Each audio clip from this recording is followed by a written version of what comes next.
Bonjour, bonjour à tous, chers amis. Alléluia. Je voudrais vous partager ce matin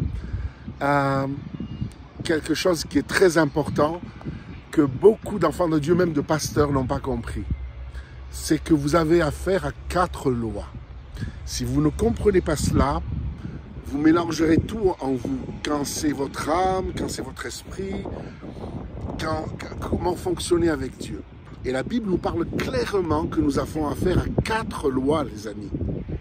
Dans Romains 6, il est écrit qu'il y a la loi de Dieu, qui est extérieure à nous, qui est bonne, qui est spirituelle, qui nous dit ce qui est de Dieu, ce qui n'est pas de Dieu, qui nous clarifie, qui nous dit comment honorer Dieu. Il y a la loi de Dieu.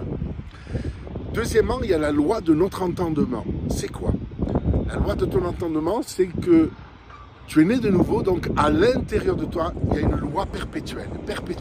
Tu veux faire la volonté de Dieu, tu veux plaire à Dieu, tu veux mettre en pratique la parole de Dieu, tu veux marcher avec Dieu, parce que tu es né de nouveau, tu as cette loi. Ce que la Bible appelle la loi de ton entendement. Troisièmement, il y a une autre loi qui s'appelle la loi du péché de la mort qui est dans tes membres. Et quatrième loi, il y a la loi de l'esprit de vie qui est en Jésus-Christ, alléluia, qui m'affranchit de la loi et du péché et de la mort qui est dans mes membres. Alors comment cela fonctionne? La parole est extraordinaire, la Bible est extraordinaire. Quand les gens disent « Oh, on n'est plus sous la loi, on est dans la grâce de Dieu », ça ne veut pas dire qu'il faut faire n'importe quoi. La loi est bonne. Jésus n'est pas venu abolir la loi. Il n'est pas venu pour l'abolir. Écoutez-moi bien, mes amis. Il est venu pour l'accomplir. Et nous, maintenant qui sommes en Jésus-Christ, on peut accomplir la loi de Dieu. La loi de Dieu, tu la retrouves aussi dans les épîtres. Paul n'arrête pas de parler dans Thessaloniciens, dans Corinthiens, dans Éphésiens, dans Colossiens, dans l'Apocalypse de Jean. Il est question constamment de sanctification, de marcher avec Dieu. Celui qui pêche n'est pas de Dieu. Il est constamment question d'enlever de nous l'hypocrisie, le mensonge, la malhonnêteté, la haine, l'amertume. Donc tout cela est de ne pas commettre adultère, de marcher dans la sanctification. Il est constamment question de sanctification. Il est constamment question de mettre en pratique les lois de Dieu. Donc la loi est bonne, mes amis. Certes, tout ce qui préfigurait Jésus, comme les sacrifices, tous les traditions, les protocoles, on n'a plus à faire cela. Mais la loi, elle est bonne, mes amis. La loi nous parle des bonnes choses de Dieu. Alléluia, parce que Dieu est saint. Tu adoreras le Seigneur ton Dieu et tu le serviras lui seul. C'est écrit dans la loi et c'est bon ça. C'est toujours d'actualité. Donc c'est un Dieu bon, c'est un Dieu de grâce, mais c'est aussi un Dieu de sanctification. Et cette loi, elle est extérieure à nous. Elle est bonne, elle est spirituelle, nous dit Paul. Et il y a la deuxième loi, la loi de ton entendement. Toi, tu es né de nouveau. Tu as accepté Jésus comme ton sauveur personnel. Donc, tu as ce désir profond dans ton cœur de mettre en pratique cette loi extérieure, de mettre en pratique cette parole de Dieu. Mais simplement, plus tu veux la mettre en pratique, cette parole extérieure, parce que dans la loi de ton entendement, dans ton fort intérieur, dans ton être intérieur, dans ton cœur, dans ton esprit, il y a cette loi qui veut mettre en pratique cette loi écrite. Mais intervient une troisième loi. C'est la loi du péché et de la mort. Ça veut dire que tu te sépares constamment de Dieu qui est dans tes membres. La loi du péché et de la mort qui est dans tes membres. Et l'apôtre Paul, il dit, plus je veux faire le bien, ça veut dire par la loi de mon entendement, je veux mettre en pratique cette parole, noir sur blanc, cette parole extérieure, plus intervient une troisième loi qui est la loi du péché et de la mort, qui prend le dessus même sur la loi de mon entendement. Ah, qui me délivrera de ce corps de péché et de mort, il dit Paul. Il y a les cloches qui sonnent.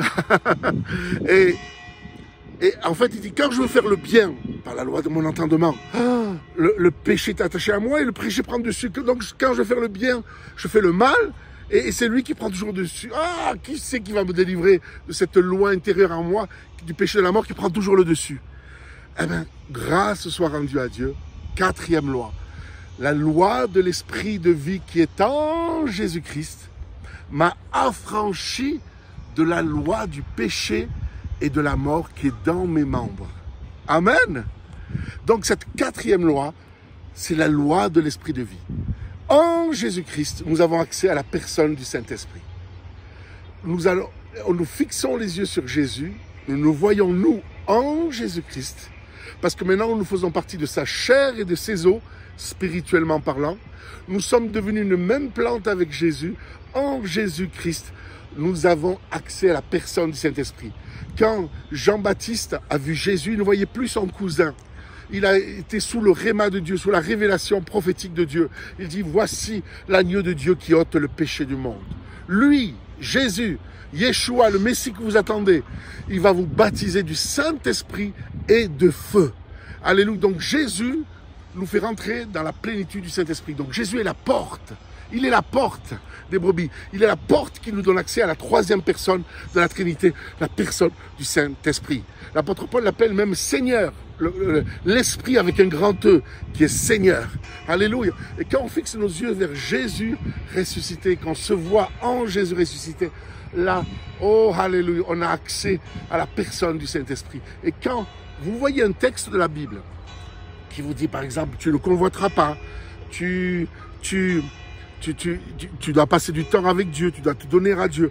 Vous voyez ces textes de la Bible. Après, vous vous dirigez vers Jésus et là, vous priez le Seigneur à partir de la parole de Dieu. D'ailleurs, c'est ce que nous dit le texte de Éphésiens, qui nous dit que faites en tout temps par l'Esprit toutes sortes de prières et de supplications, veillez-y avec une entière persévérance. Et juste avant, il est question des armes, les armes spirituelles du croyant. Le casque, la cuirasse, la ceinture, le bouclier et l'épée. Prenez l'épée du Saint-Esprit, qui est la parole de Dieu. Je répète, prenez l'épée de l'Esprit. L'épée du Saint-Esprit, du Saint-Esprit, du Seigneur Saint-Esprit. L'épée du Saint-Esprit, c'est la parole de Dieu, mes amis. Donc, je prends l'épée du Saint-Esprit et juste après, il dit, faites en tout temps par l'Esprit toutes sortes de prières et de supplications. Veillez-y avec une entière persévérance. Mes amis, dans le grec, il y a un point dans vos Bibles. Prenez l'épée de l'Esprit qui est la parole de Dieu. Point. Après, faites en tout temps par l'Esprit toutes sortes de prières et de supplications et veillez-y avec une entière persévérance. Dans nos Bibles, dans le grec, il n'y a pas le point, il y a le liant. Prenez la parole de Dieu, prenez la parole du Saint-Esprit qui est la parole de Dieu et faites avec cette parole toutes sortes de prières et de supplications.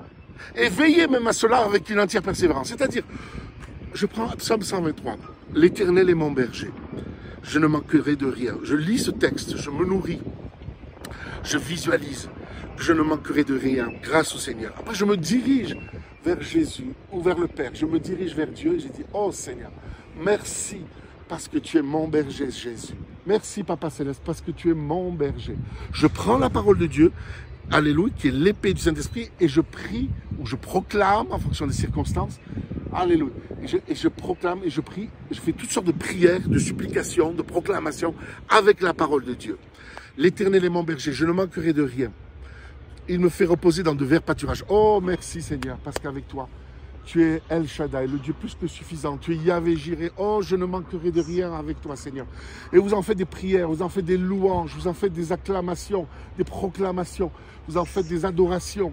Vous prenez la parole de Dieu, vous la lisez, vous la méditez, et tout de suite, vous priez à partir de la parole de Dieu. Voilà qu'est-ce que nous dit exactement le texte de Éphésiens.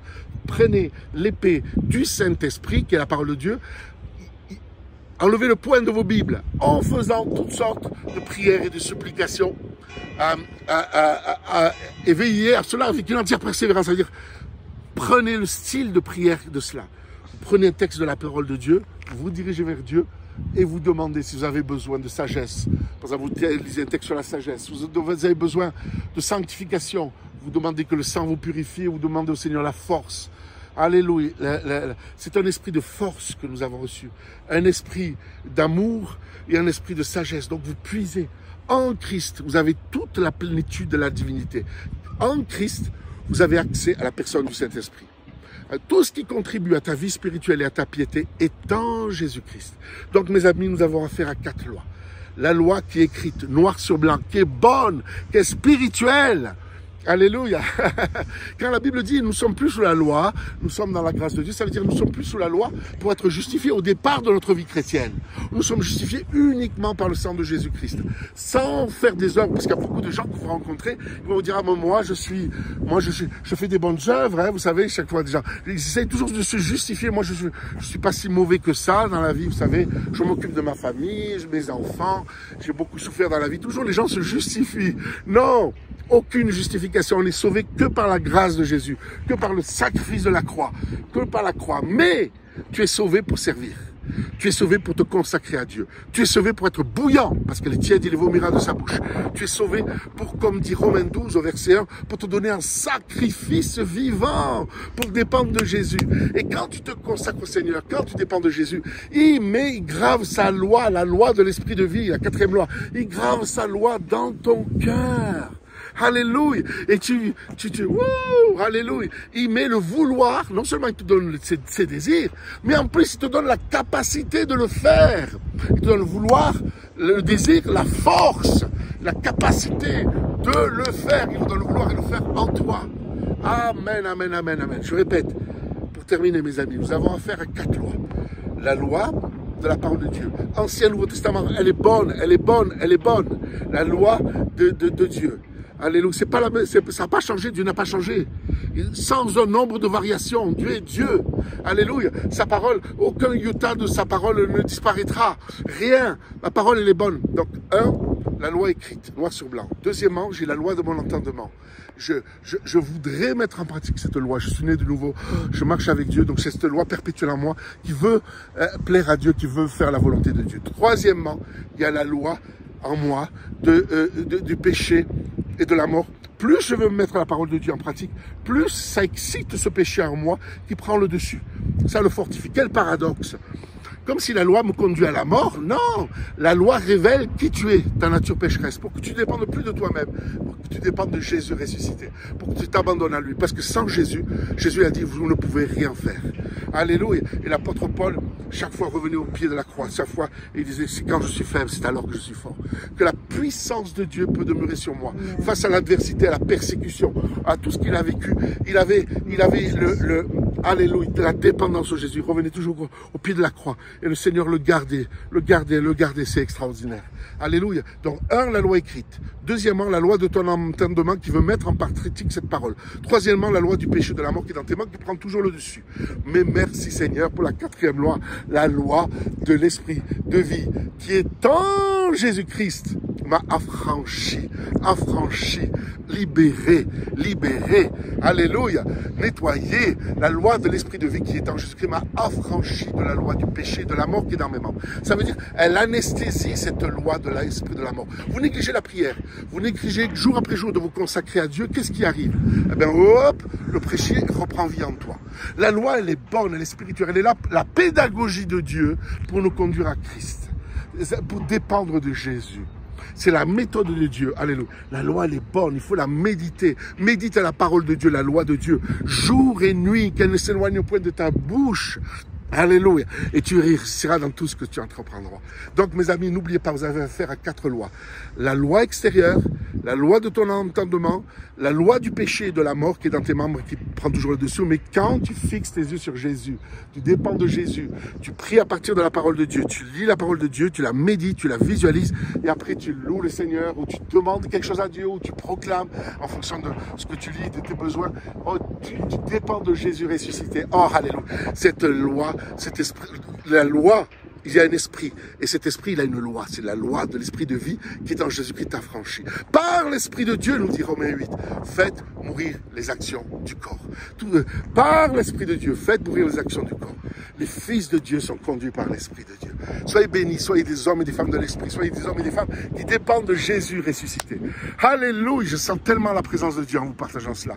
Et je sais que ça va bénir des multitudes de gens. Soyez bénis au nom de Yeshua. Recevez la vie, dépendez de Jésus, fixez vos yeux sur Jésus au nom de Yeshua Mashiach. Amen.